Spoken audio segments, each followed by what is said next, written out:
नमस्ते। कल 20 अक्टूबर 2024 को मंगल प्रवेश करेंगे अपनी नीच की राशि कर्क में।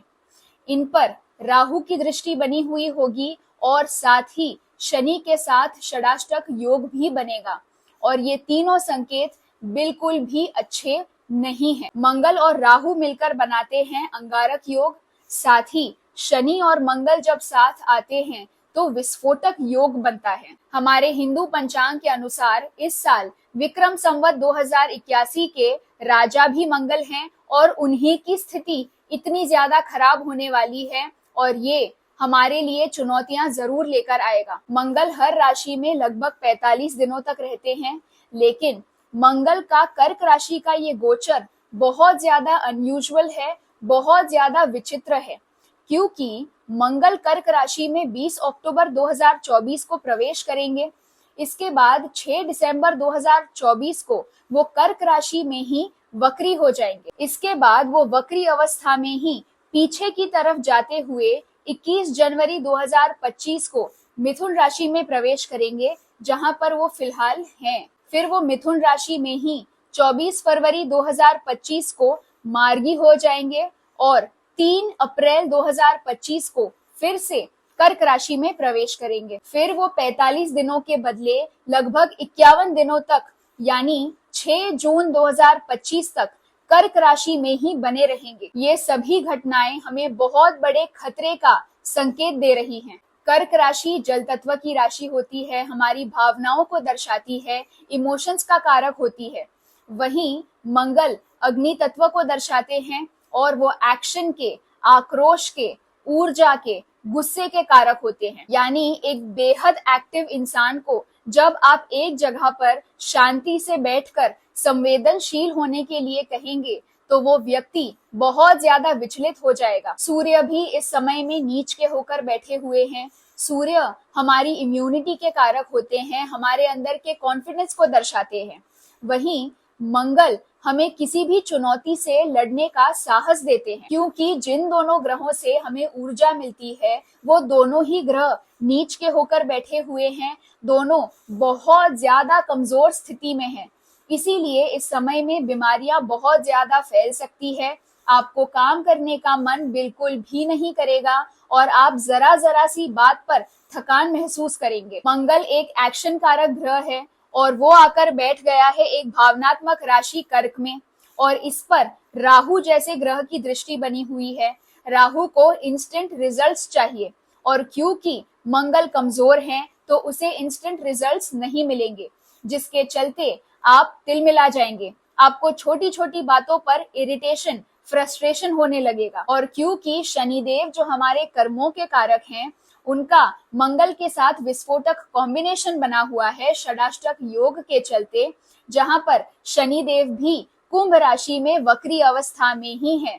इसीलिए काम तो बहुत सारा होगा, लेकिन आप करना ही नहीं चाहेंगे। आपके अंदर काम करने की शक्ति ही नहीं बचेगी, क्योंकि सूर्य भी तुला राशि में नीच के होकर बैठे हुए हैं, गुरु भी वृषभ राशि में वक्री अवस्था में है।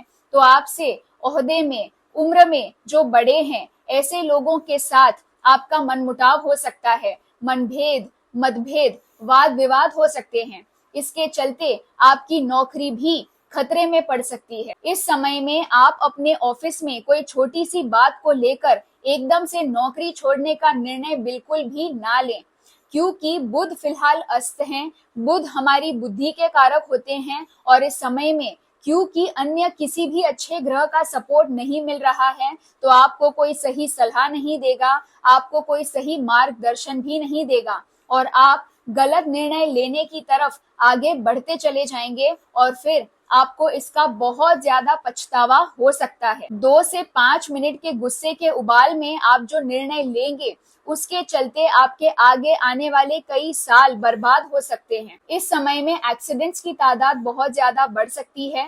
खास तौर से अगर आप पानी से संबंधित कोई एक्टिविटी कर रहे हैं तो बहुत ज्यादा संभल कर रहिएगा। हमें ऐसी खबरें सुनने को मिल सकती है कि कहीं पर कोई शिप या बोट पलट गई या डूब गई बहुत सारे लोगों की जान चली गई, क्योंकि शनिदेव वायु तत्व की राशि में बैठकर षडाष्टक योग का निर्माण कर रहे हैं। तो एरोप्लेन से जुड़ी हुई दुर्घटनाएं भी हमें सुनने और देखने को मिलेंगी। पानी में करंट पास हो सकता है, जिसके चलते भी लोगों की जान जा सकती है। और ना ही सिर्फ ये, आप जब गाड़ी भी चला रहे हैं तो संभल कर चलाइएगा।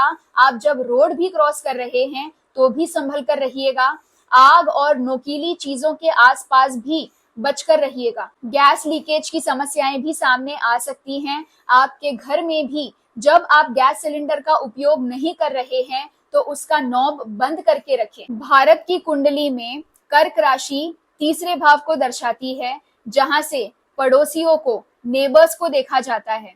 और यहाँ पर मंगल नीच के होने वाले हैं। और जैसा कि इस साल के इंडिपेंडेंस डे के प्रेडिक्शंस में मैंने आपको बताया था, कश्मीर और एलओसी का मुद्दा फिर से आग पकड़ सकता है। भारत का अपने पड़ोसी देशों के साथ युद्ध हो सकता है। इस समय में प्रॉपर्टी से संबंधित बहुत सारी समस्याएं हो सकती हैं। अगर आप नया घर खरीद रहे हैं तो सारा डॉक्यूमेंटेशन अच्छे से देख लीजिएगा।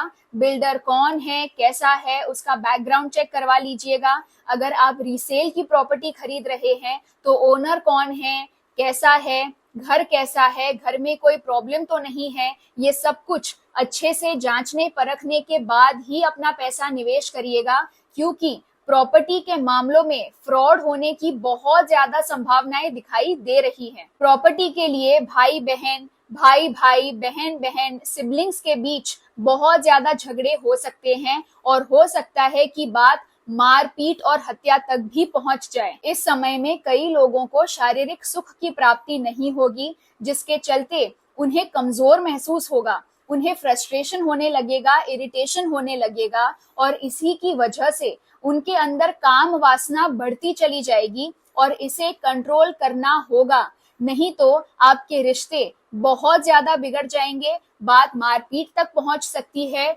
डिवोर्स तक भी पहुंच सकती है। इस समय में मजदूरों को, स्पोर्ट्स के क्षेत्र से जुड़े हुए लोगों को, डिफेंस सेक्टर और पॉलिटिक्स के क्षेत्र से जुड़े हुए लोगों को संभल कर रहना चाहिए। उन्हें चोट लग सकती है, उन पर जानलेवा हमला भी हो सकता है। दुनिया में जो वॉर का माहौल बना हुआ है वो भी और ज्यादा तीव्र होता चला जाएगा। मंगल जब कर्क राशि में वक्री हो जाएंगे 6 दिसंबर 2024 को, तब ये सभी घटनाओं की तीव्रता और ज्यादा बढ़ जाएगी।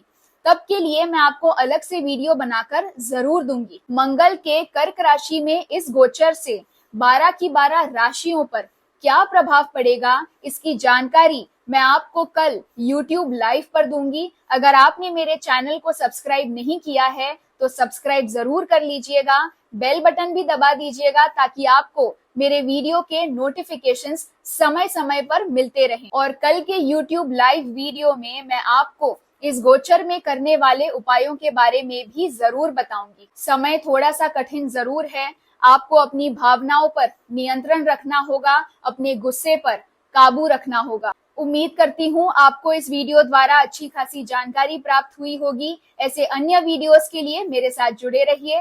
तब तक अपना ख्याल रखिए और मुस्कुराते रहिए।